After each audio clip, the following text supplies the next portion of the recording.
definitely is not as for big a of a challenge pinch. as the one that the 49ers. Okay. So, yeah, kind of a study break. I just chimed in more in my online class discussion. Interesting stuff.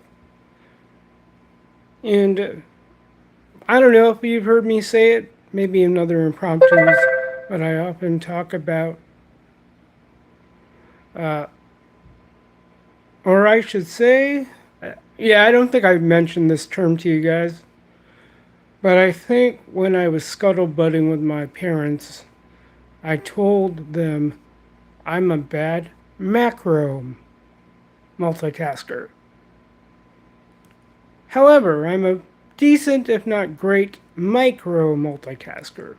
So while I'm doing my school thing online, and I can go into a diatribe about the various learning outlets and so forth, during this discussion period where I'm looking at things and I did squeeze in another job application and setting up a phone interview, kind of crossing my fingers. You know, I gotta kick the tires on everything, and I can talk ad nauseum about just being open to anything. Anyway, let me go and do something with my notifications. I don't think I'm in a position where I'm in a need of hearing them. I generally put my phone on silent. So, as I was doing my school discussions, I was listening to that channel called No Carb Life. He's a carnivore guy. Sounds like based in the UK or England. Sorry, I'm sorry if that paints me as insensitive, but based on the accent, I think he's UK. Regardless, he had a guy on, and the thing we look at with a lot of the YouTube guys, and I just think YouTube in general, we're trying to gain an audience, and depending on how you work those algorithms, a good description will take you a long way, I suppose. I would say, based on the description he had with this guy he interviewed, I think in the description talking about 3 stents. One, two, three, uno, dos, tres. 3 stents. So, for those who may or may not have followed me in the beginning, hey there, good to see you. For those who may not have seen my recovery and all that, I might not have brought it up, but I did have an angiogram last year. And thank goodness I wasn't told, or at least I was told I didn't need a stent. And I'm trying to look at this here. It looks like, is that Elise? Ah, Iowa. I'm reading that right, I think. Yep, Iowa. Good to. Cool. Cool. I have some old parishioners moved to Iowa recently. Uh, so going back to the interview, the most striking thing is, and and this is something that I I might not have gotten pushback, maybe because I wasn't as vocal. And the thing striking to me is this is a guy who's already been monitoring his health. I am one that I just go based off feel, how I'm feeling, and like I did with my previous impromptu this morning, or this afternoon rather, when I got back from church, I just look at my hands, I looked at my feet, and this guy was doing already the numbers game, checking his numbers, blood pressure. Um, he's he's fairly aware of the right test to take, at least as he's been informed on his own. He's done his diligence in taking control of his health. And so the most striking thing is the amount of pushback, especially if certain words are thrown into the ether of the senses of these allopaths. And I probably go into a rabbit trail about my own survey of the healing tradition, which is a monolith on its own. I'm not going to go far into that unless my discussion leads to that. So this guy was getting pushback because he was talking about, I feel great. I'm doing all right. My blood pressure is this. My blah, blah, blah is that. And I felt for the guy because apparently he was getting a lot of insistence on the part of the medical professionals consulted at the time. Hope you're doing all right. Hope you're doing all right. Hope you're having a good day. At least out here, sun was up and now it's looking to be wet. It's sun is not shining as brightly where I'm at. Unfortunately, I think when I started living here back in 2011, I think one of my first jokes about living here is, gotta enjoy the sun, take advantage, because you don't know when it's gonna leave you. You don't know how long it's gonna last. So this guy had gone from dock to dock. And I admire that kind of ownership and at least conveying he knows what's up. And I posed the question in the video because it was a replay. I didn't catch it. I guess I didn't catch it in real time or live. He was asking all sorts of inquisitive questions when it came to what about this test? What about these metrics? And so I only wish I was as bold, if not in the future be as bold as this guy. I think it's Ancestral Carnivore. I think that's his YouTube channel. Oh, mind clarifying what about it? Because I'd be more than happy to answer your question there. What about it? Are you talking about carnivore in general? Or are you talking about the guy's situation or the testing? Because what I'm discussing right now is his pushback, his inquisitiveness about, well, wait a minute, you're saying I'm having this? And that's a scary thing. Like I mentioned in the description, it may not happen for everyone or a majority, but I think in some respects, it only takes one. And I can go back to 2020, and I can go back about a lot of the absolutist claims about the jib jab. If you know, you know. Particularly when they don't couch statements correctly about, in terms of setting proper expectations. What should have happened is once one thing happened, then that should have changed the expectations. That should have enabled the couching of statements about degrees of efficacy. So, like this guy, his experience is what it was. Just like my experience was what it was when it came to one cardiologist. My godsister and I had the same cardiologist, but in different time periods. Her experience was what it was. My experience was what it was. Hers was not so favorable. Mine was a little indifferent. I kind of have a less than favorable experience with a nurse practitioner. So I kind of silently pieced out on that one, particularly when it came to that. And I explained in other impromptus, I had a fasting lab done. I fasted for 12 hours.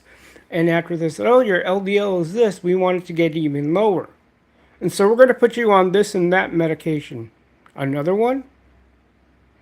And it's almost as though, like, I tried to use certain buzzwords. At least I didn't get pushback when I said, I'm trying to be paleo, trying to eat real food. The only problem is, like, when I went to rehab, and they had postings of different diets. As far as, the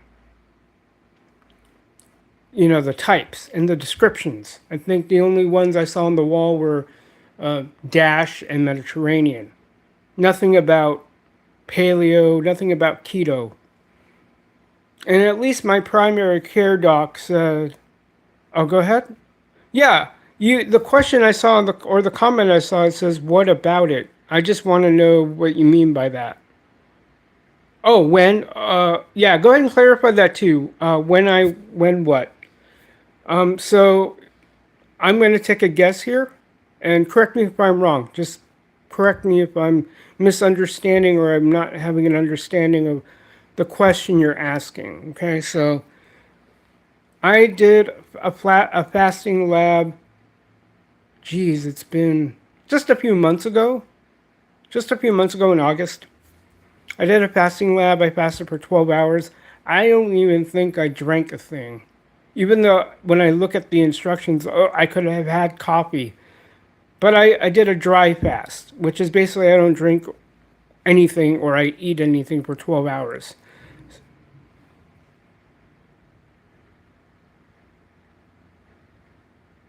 Oh, I don't know if I was addicted to anything.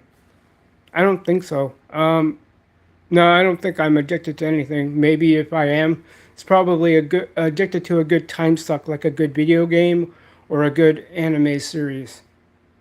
But I was so going back to the pushback. At least my primary doc acknowledged that I was doing keto low carb. I'm like, okay, at least you acknowledged that. And at the same time, I am a little torn because he's been good to me on some level that I might have to check out on him too. He is moving or changing clinics. He's moving somewhere, I don't know where. But as far as what I'm going to do moving forward, I'll likely link up with my naturopath, keep him in the loop, and then I'll probably check out Sean Baker's guys over at Rivero. Only because I can afford that. I think it's like $200 a month. Now, it would be less per month than if I did the lump sum for, I think it's 6 months or 3 months.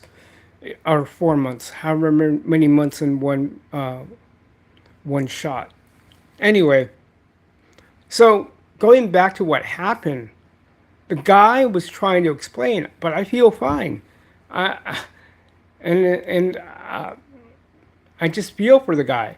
And it did lead my question, which was, when does the exertion become abusive? So when it comes to that, what I mean by that is, and this is something my old boss joked about, white coat syndrome. When you go to a clinic, you have this white coat anxiety and your blood pressure raises. Okay. At the same time, it's easy, and I notice this in social media as well. You've got personalities dressed in their uniform. And there's a time and place for that. Heck, I wear one when I'm in my parish. In the proper time and place. I don't wear it everywhere. When I'm done with a service, I take off my quote uniform. But the uniform can stand as a means of projecting authority. And this is what happened with the guy. He was apparently getting lorded over with the fact He's not a medical professional. They are. And they were asserting their position of authority, quote unquote, over him. And so the question is, when does that exertions of one's authority become authoritarian in nature or abusive, dare I say?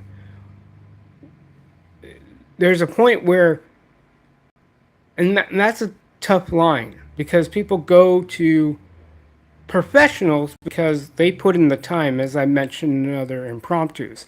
They've done the work, they put in the time, they've grinded for however long they did to the level they did. It's not, depending on how you look at it, it's not an enviable position, at least based on what people have said. So going back to that notion of putting on your scrubs, or you've got your uniform on, you've got your name, and you've got your title reflecting the time you put in. And of course, if I do complete the learning track I'm on, I may or may not be able to put that to my name. I don't know. I don't know if I need to do that. Maybe I do. Maybe I don't. You be the judge. But I felt for the guy because, at least in my position as well,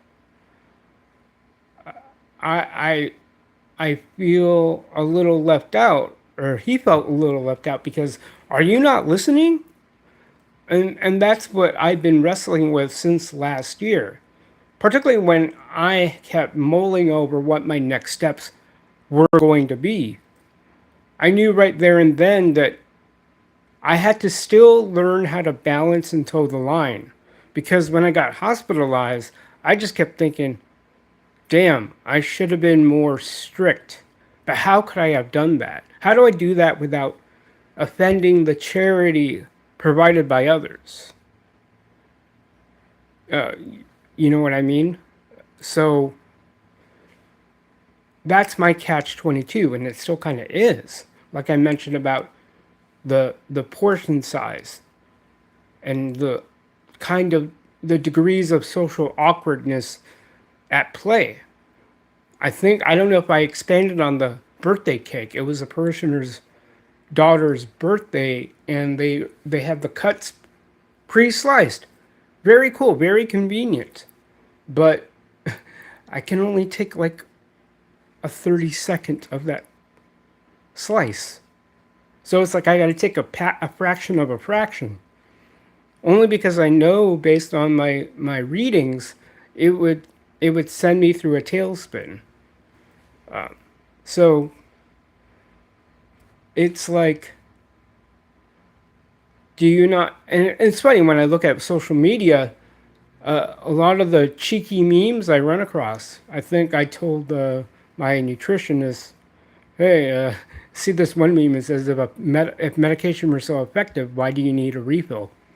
And the other one is, if a doctor is not asking you about your diet and lifestyle, you don't have a healer, you have a dealer, quote unquote. If you know, you know. So I don't know.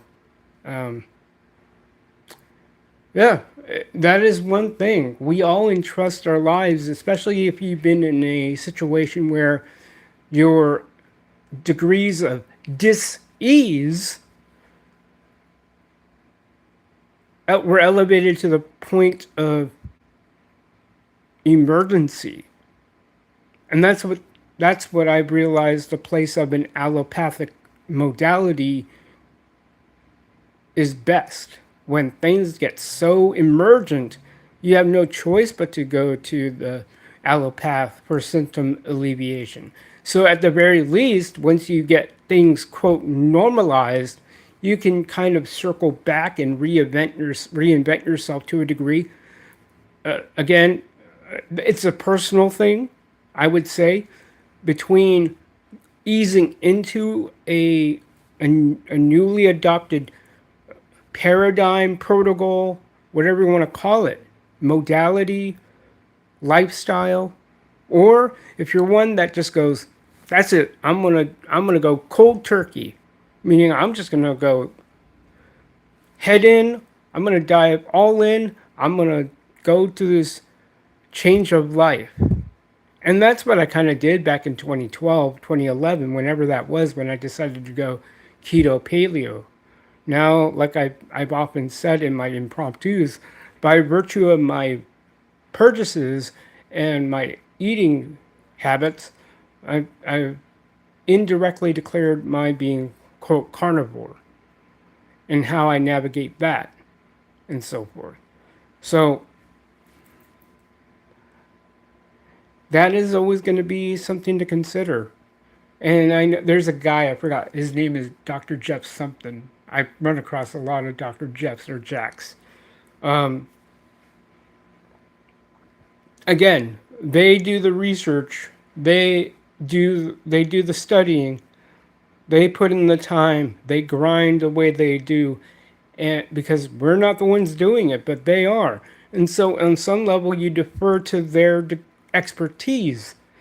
And we, as I guess you can say, consumers of such services, we can't at the same time let ourselves be abused and let that be reigned over us abusively, or where they take advantage of our, dare I say, medical, physiological, biological ignorance, because we didn't go through medical school. We didn't pay attention to high school biology or other topics like that. So yeah, again, the channel, I think it's No Carb Life. One of these days I'll sit down and do a content audit and see if I need to add links and references. I know with my last impromptu, I shouted out Last Call with Troy Pacelli about his Thinkable Thursdays, but I gotta do a review of what I got on my channel and do the appropriate attributions. So again, channel I was watching, No Carb Life, and I believe the channel he interviewed was Ancestral Carnivore. I'll just double check if those links work when it's all said and done. All right, well, looks like it's about time for Thursday Night Football. I don't know if it's going to be something I'll be gluing my eyes to. I may take a listen. If it's a snoozer, I might just listen to the game, which I'm often doing. I find the broadcast experience much better because, again, as I said in my dark age of TV critique, TV broadcasting just, it's boring now for whatever reason. Very boring. And no, it's not because, for example, it's not because the commentator or analyst is a woman. Again, going back to my point about Cheryl Miller, the sister of Reggie Miller, former NBA player, both he and Cheryl created enough life in their analysis during broadcast. So there's that. Okay, guys, thanks for hearing me out. Again, there's this thing called informed consent. Take control of your life. Read up. And you don't need to be a specialist, but it does help to have some familiarity of how your body works. So until next time, guys, peace out. I'll catch you all on the other side.